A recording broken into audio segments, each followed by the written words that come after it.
तहरीक लब्बैक पाकिस्तान और उस पे आ चुका है जी मामला। तहरीक लब्बैक पाकिस्तान आज जुमातुल मुबारक था। आज जुमातुल मुबारक के मौके पे एहतजाज का ऐलान किया हुआ था और एहतजाज हुआ और उस एहतजाज को रोकने के लिए तकरीबन सिर्फ पंजाब में ऑफ़िशियली बताया गया कि 42,000 की नफ़री तैनात की गई थी और वो भी मसाजिद में और मसाजिद के बाहर हमारे दरबारों पे, वहाँ पे। और क्योंकि तहरीक लब्बैक ने कॉल दी थी और बलूचिस्तान के बलूचिस्तान शूरा के रुकन ने ये ऐलान किया था चंद दिन पहले। उन्होंने कहा था कि जिस दिन ये हुआ है मुरीद के कत्लेआम, उसके बाद उन्होंने ऐलान किया था कि सड़कों को आप खुला छोड़ दें, कोई एहतजाज नहीं करना हमने। हमने जुमे को एहतजाज करना है और वो भी दाता दरबार लाहौर में। ये उन्होंने अनाउंस कर दिया था और उसके बाद कोई सड़क ब्लॉक नहीं हुई, कोई कुछ नहीं हुआ। ज़िंदगी मामूल के मुताबिक चल रही है और हर जगह से रिलैक्स हो गया। और लेकिन उसके बाद फिर पाकिस्तान तहरीक-ए-इंसाफ और अपोज़िशन रहनुमाओं ने भी उसको सपोर्ट किया। फिर तंज़ीमात अहले सुन्नत सारे की सारी तंज़ीमात सामने आ गईं। अहले सुन्नत पाकिस्तान ने भी उसको सपोर्ट कर दिया, आज के एहतजाज को। और अगली बात, उसमें कौन शामिल थे? उसमें इस्लामी नज़रियाती कौंसिल के चेयरमैन डॉक्टर राग़िब नईमी साहब भी शामिल थे और उन्होंने भी इस पे जुडिशल कमीशन का मुतालबा कर रहे हैं। यानी हुकूमत के अहम तरीन इदारे के अहम तरीन सरबराह, वो भी जुडिशल कमीशन के का क़याम कर रहे हैं, मुतालबा कर रहे हैं सरबराही तहकीकात का। वो भी लाशों की वापसी का मुतालबा कर रहे हैं। वो भी तहकीकात के साथ-साथ वो भी मुतालबा कर रहे हैं कि मसाजिद आप खोलें, मसाजिद को डीसील करें। ये पहला मौका है कि मसाजिद को सील किया गया और ये तवातुर के साथ चीज़ चल रही है क्योंकि चंद दिन पहले इस्लामाबाद में नाजायज़ तजावुज़ात के नाम पे मसाजिद को गिराया गया था, 4 मसाजिद को गिराया गया था। 1 को गिरा दिया गया था, 3 को मेरा ख़्याल है नोटिस से मदरसे मसाजिद जो भी था, ये किया गया था और उस पे फिर एहतजाज हुआ था और ये इस्लामाबाद में।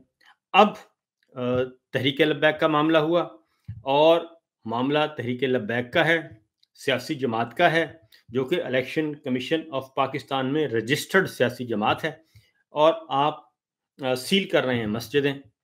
और ये ज़रा थोड़ा-सा इसको आप देखिएगा कि सियासी जमात है, भई सियासी जमात है, तो सियासी जमात को आप उसके दफ़्तर सील करें, अगर आपने करना है और अगर आपने करना है तो दफ़्तर सील करें।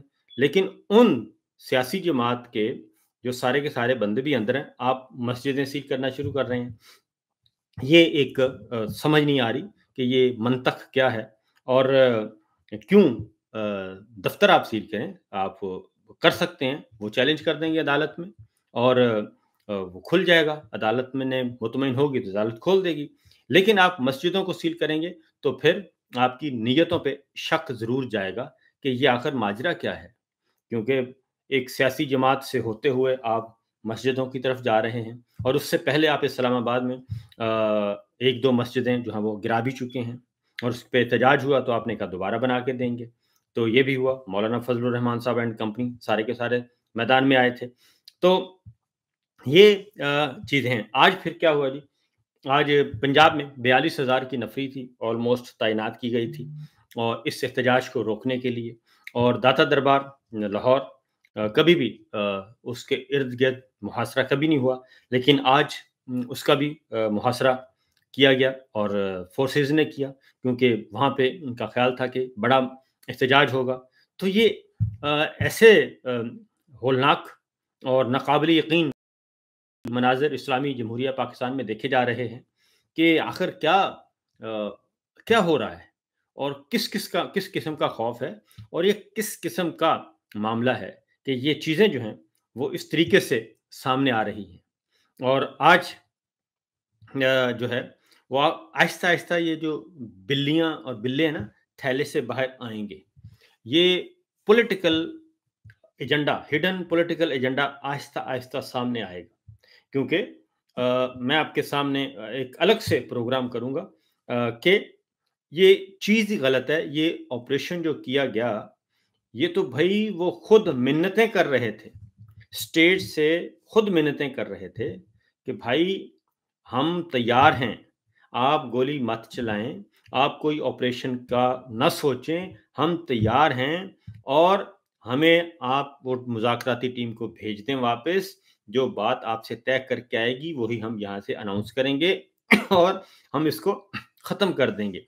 और उसके बाद अगली बात ये कि ये भी बात कही गई स्टेज से और वो ये बात कही गई कि देखें, हम आ रहे थे, हम मुरीद के से पीछे थे कि हमें कहा गया कि आप रुक जाएँ, मुज़ाकरात करते हैं।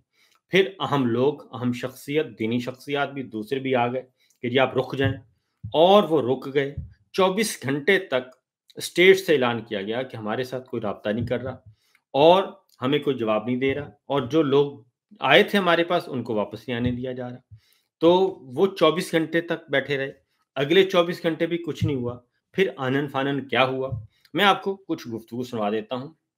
ज़रूरी है कि ये आप सुन लें। उसकी रीज़न है कि कल मोहसिन नकवी साहब ने कल आए 3-4 दिन के बाद मोहसिन नकवी साहब। वो आए और उन्होंने कहा कि जनाब ये तो मामला जो है ये सूरत-ए-हाल जो है ये तो बहुत ज़्यादा हमें ब्लैकमेल कर रहे थे, कभी कुछ कहते थे, कभी कुछ कहते थे और हर लम्हे वो अपना मुतालबा चेंज कर रहे थे।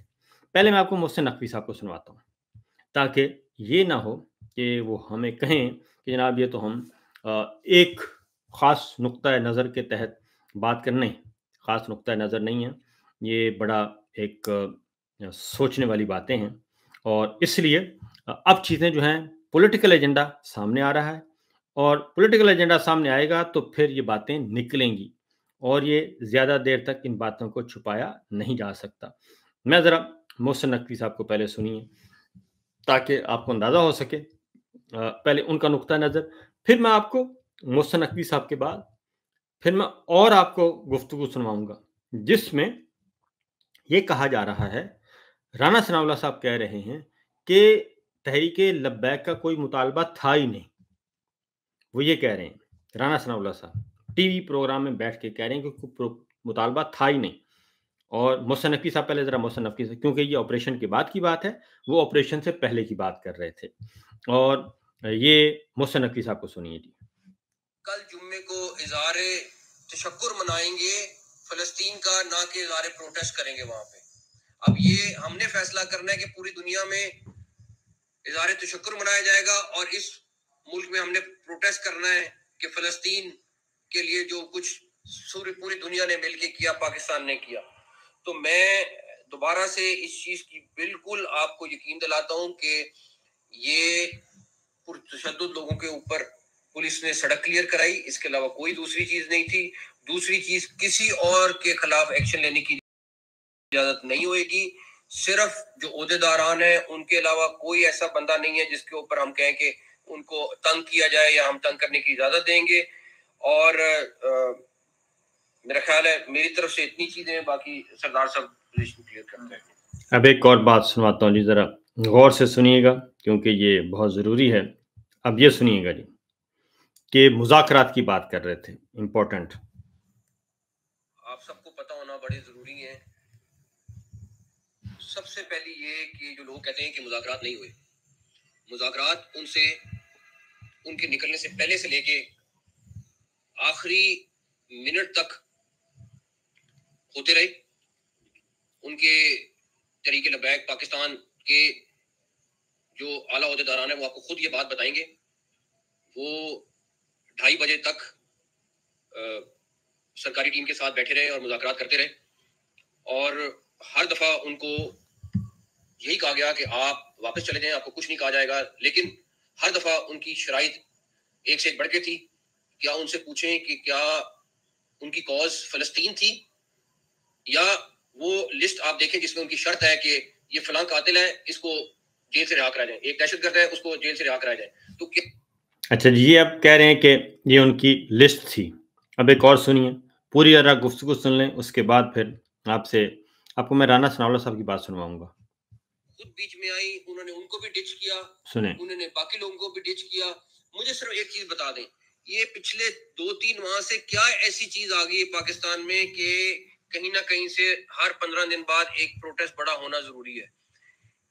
इसके पीछे कहीं ना कहीं किसी ना किसी तरीके का डायरेक्टली नहीं तो इनडायरेक्टली जरूर आपको आज नहीं कल नहीं साल बाद जरूर लिंक नजर आएगा, आप देखिएगा।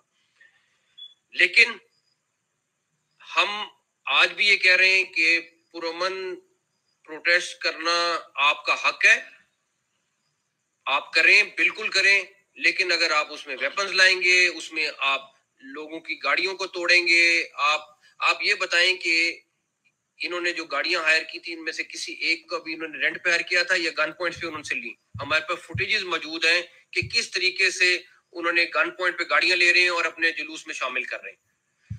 तो अभी मुझे सरदार साहब ने बताया और मैंने उस चीज को क्लियर किया है कि सवाए टीएलपी के ओहदेदारान के किसी भी मदरसा या उलमा कराम के ऊपर कोई एक्शन की ना इजाजत है ना होगी।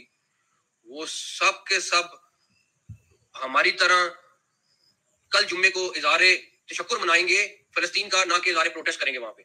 अब ये हमने फैसला करना है कि पूरी दुनिया में इज़हारे। अच्छा जी, ये सुन लिया। अब मैं आपको जरा और बात सुनवाता हूँ जी। ये तो ऑपरेशन के बाद मोहसिन नकवी साहब ने कहा। आपने सारी बात सुनी, हमने सुनवा दी बगैर किसी रोक टोक के।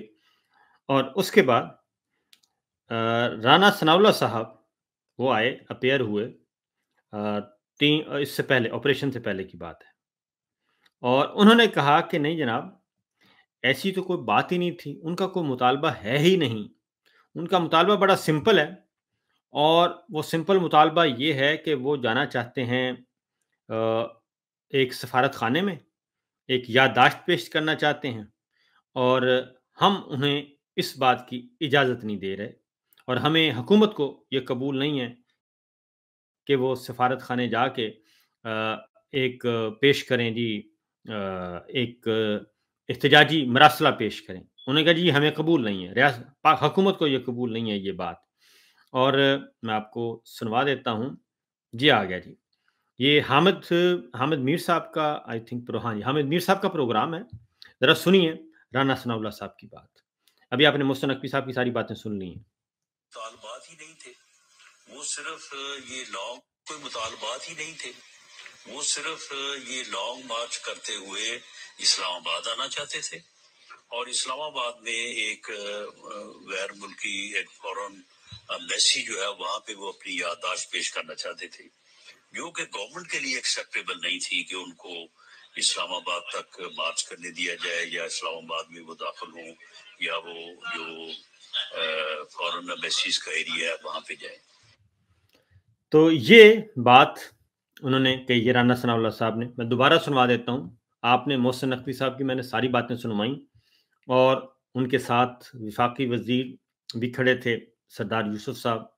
एक तरफ तलाल चौधरी साहब वज़ीर ममलिकत बराए दाखिला खड़े थे, दूसरी तरफ अताउल्लाह तारड़ साहब वज़ीर इत्तलात व नशरियात खड़े थे।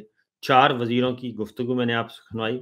राना सनाउल्लाह साहब टीवी प्रोग्राम में बैठ के वो ये बात कर रहे थे।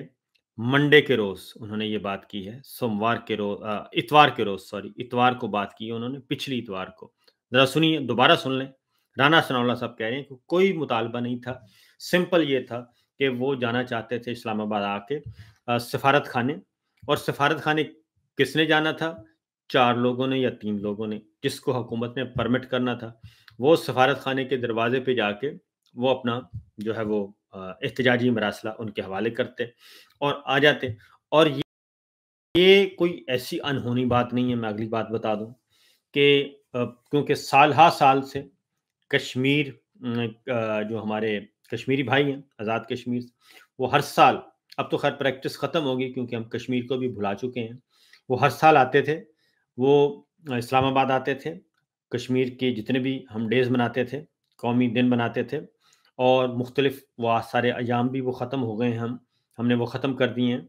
तो कश्मीरी आते थे, कश्मीरी लीडरशिप आती थी, वो अक़वाम मुत्तहिदा जाती थी, सफारत खानों में जाती थी, अपने मरासले सबमिट करती थी और उनके हवाले करके आ जाते थे और एहतजाज भी करते थे। लेकिन ये जो काम है, ये कोई ऐसा अनहोना काम नहीं था, लेकिन बात ये है कि वो कहते हैं कि नहीं जनाब, हमारी तरफ से कोई ऐसा नहीं था। अब एक बात होगी। उसके बाद अब जब ये सारा काम कर बैठे और उसके बाद अब मैं आपको एक और सुनवाता हूँ जी, याद आया मुझे। ज़रा ये आपने दोनों सुन लिया, स्टेट से क्या ऐलानात हो रहे थे और उससे पहले मुरीद के में जो प्रेस कॉन्फ्रेंस की गई जिसमें मीडिया भी मौजूद था, सारे मौजूद थे। वो ज़रा आपको मैं आपको बता देता हूँ कि वो क्या था। वो भी मेरे सामने मौजूद हैं, सारी की सारी गुफ्तगू हैं। हम तो एहतियात हमने कहा कि बिल्कुल हम चाहते हैं कि पाकिस्तान अमन व आशती का गहवारा हो, लेकिन मसला ये है कि हर काम ये करते हैं पॉलिटिकल एजेंडे के तहत और फिर उस पे उसको जब ये रंग देते हैं, रंगने की कोशिश करते हैं, वो उस पे आ जाता है जी। अब ज़रा आ जाएँ कि हाँ, साद रिज़वी साहब ने एक प्रोग्राम किया, प्रोग्राम प्रेस कॉन्फ्रेंस कर रहे हैं, ज़रा सुन लें वो। अस्सलाम वालेकुम सर, मेरा कहना है कि जियो जंग ग्रुप से है, राणा कामरान यूनुस नाम है। तो सर आप ये कंफर्म कर दें कि अभी तक कितनी शहादतें हो चुकी हैं और कितने अफराद आपके जख्मी हो चुके हैं। और दूसरी बात है कि आपके खिलाफ जो रुकावटें खड़ी की जा रही है, ये धरना आप कब तक जारी रखेंगे? ये धरना नहीं।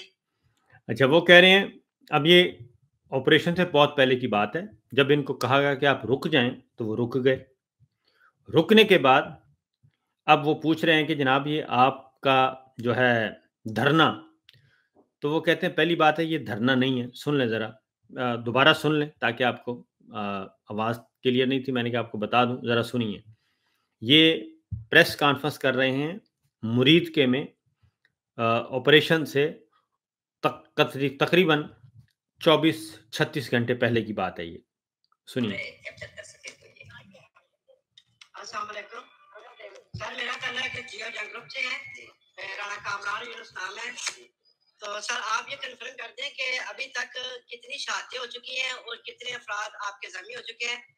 और दूसरी बात है कि आपके खिलाफ जो रुकावटें खड़ी की जा रही है, ये धरना आप कब तक जारी रखेंगे? ये धरना नहीं है भाई, पहली बात तो ये क्लियर जी। आपका सवाल ये है कि शहादतें कितनी हो चुकी हैं।